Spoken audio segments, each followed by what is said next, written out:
Pлагиат деген бирөөнүн ырын алып туруп, onun da sözünü okutur alıp men ырым деп плагиаттар болот. Бул биз сонун ырлардын бирөө да плагиат эмес. Мен ырлардын даже бири-бирине плагиат эмес. Дегеним бири-бирине окшоштургум келбейт.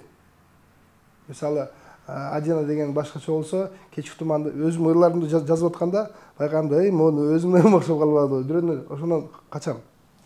Негизи мен да баягы модага өзүм мындай ырчы болуп төрөлбөгөндөн кийин баягы популярный ырларды угуп ошондон эме аласың да, таасирленесиң. Ошондон баягы гигабайт болот да, бияктан мисалы Пугачевдун ырдарын алып жүргөнбүз,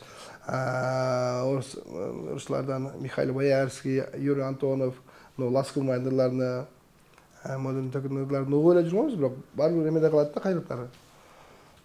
Анан бир англисче ырчы бар экен, уй деп ырдаган тоже.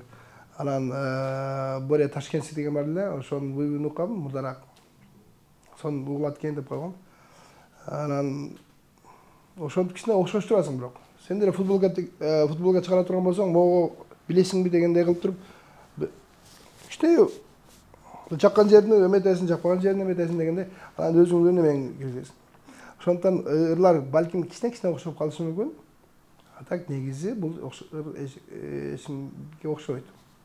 Антан мен буну 100% айта алам, бул биз тобунун, менин, лично менин ырым. Ону аранжировкасы